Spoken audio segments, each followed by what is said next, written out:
You've been taught the wrong lie about greatness.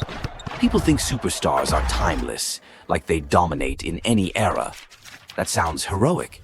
It's also lazy. Here's the real truth. A superstar is not just a player. A superstar is a player plus the era that knows what to do with him. Let me say it the brutal way.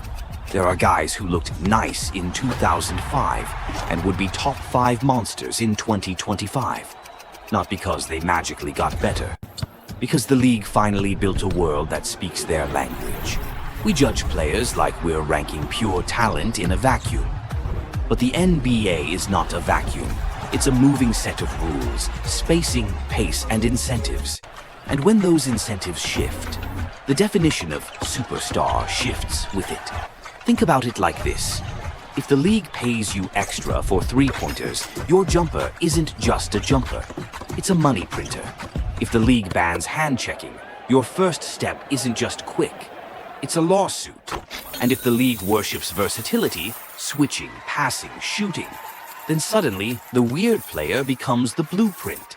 So today we're opening a file the NBA doesn't like to talk about. Players who were built like superstars, but got drafted into the wrong century.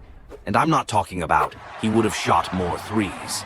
I'm talking about careers that got misread because the era had the wrong taste. We're going case by case, different archetypes, same crime scene. The league didn't know what it had until it was too late. Case file number 1. The shooters who got punished for being early. There was a time when taking 7 threes in a game made people whisper, "Is he okay?" Coaches treated the three-point line like it was a bad neighborhood. Don't go there unless you have to. Now, 7 threes is a warm-up. So imagine dropping a modern shot diet into the early 2000s. That era didn't reward spacing. It tolerated it. Take Peja Stojakovic.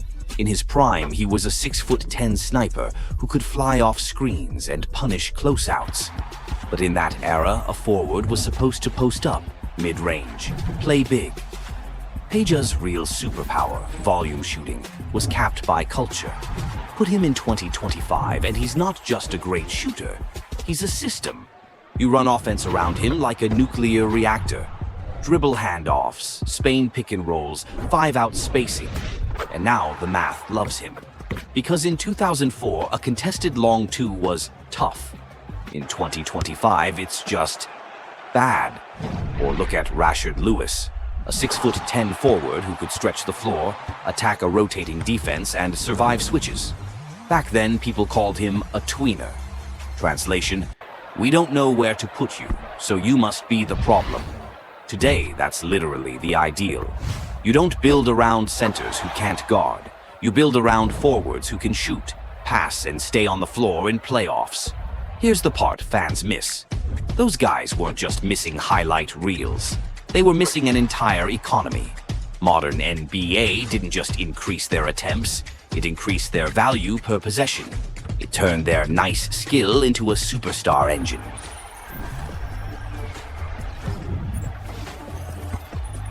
Case file number 2. The do-everything defenders who got mislabeled as role players. Old NBA talk had a cruel rule. If you didn't score 25, you were wallpaper. But the scoreboard is just a receipt. It doesn't tell you who caused the damage. Modern basketball finally values what those eras ignored. Switching, help defense, rim protection from the wing, and fast decisions. That's why Andrei Kirilenko is the perfect wrong era star. In the 2000s, he was weird. Too much defense, too much passing, not enough buckets. In 2025, that same skill set is a playoff cheat code. He's the guy who erases options, guards a wing, tags the roller, rotates to the rim, then hits the outlet pass that starts the run. Back then, versatility was confusing. Today, it's the entry fee. Same story with Sean Marion. He did everything winning requires: cuts, rebounds, transition, defense. But fans couldn't get over his ugly jumper. In 2025, nobody cares if your form is pretty. They care if you can stay on the floor in May. And Lamar Odom, a 6'10" point forward before the league respected the concept. Back then, a big who passed was soft. Today, a big who can't pass is a problem. Here's the simplest test for a wrong-era superstar. Remove him. Does the whole team's IQ drop? Because these guys didn't always look dominant. They looked stabilizing. Put them in today's spacing and rules, and suddenly they don't feel like role players. They feel like stars the league finally understands. The era machine intermission. Stop arguing like NPCs. Before we finish the file, I need to give you a tool. Because most NBA debates are fake arguments. People argue, he was better. No, he was overrated. But they're comparing players like the league is the same video game every decade. It's not. The NBA changes the settings. So here's the era machine. 4 knobs. Turn them, and you don't get a different player. You get a different career. Knob number 1. Space. If the floor is wide, shooters become gravity, and passers become kings. If the floor is tight, your best skill is surviving traffic. Knob number 2. The whistle. Hand check allowed. Freedom of movement. That changes who gets to play fast and who gets pushed into the mud. Knob number 3, defensive rules. Illegal defense, zones, defensive 3 seconds. These decide whether a smart player can manipulate the defense or just get swallowed. Knob number 4, role economy. What coaches allow matters as much as what players can do. One era lets you experiment. Another era punishes you for being ahead. So when I say wrong era, I'm not being poetic. I'm saying the league turned the knobs the wrong way for that player. Now, with that machine in your head, the saddest file makes sense. The big men who had modern brains, trapped in prehistoric basketball. Old NBA had a religion. If you're big, you stand here. You do these 2 moves, that's basketball. And if you were a big who could pass, think, and create, people didn't call you versatile. They called you soft, or weird, or European, like it was an insult. Let's start with the cleanest example. Arvydas Sabonis. Most fans only know the Portland version and think skilled but slow. That's like watching a broken iPhone and judging Apple, because the real Sabonis isn't a museum piece. He's a modern hub trapped in the wrong timeline. In today's NBA, a healthier Sabonis becomes a problem you can't scheme away.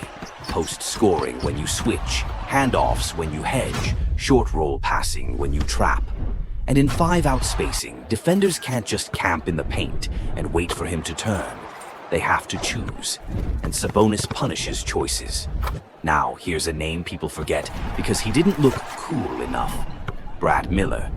He was a passing center before passing centers were trendy. High post decisions, handoffs, backdoor reads, the stuff that turns a half-court offense from your turn, my turn, into a machine. In the early 2000s, that didn't get you worshipped. In 2025, that gets you paid and built around. And then there's Chris Webber, who might be the most misread star of that era. Webber had guard skills inside a forward body, elbow playmaking, face-up scoring, passing that bends a defense without touching the rim. But his era was addicted to templates. Slow it down, live in mid-range, feed the post, make it tough.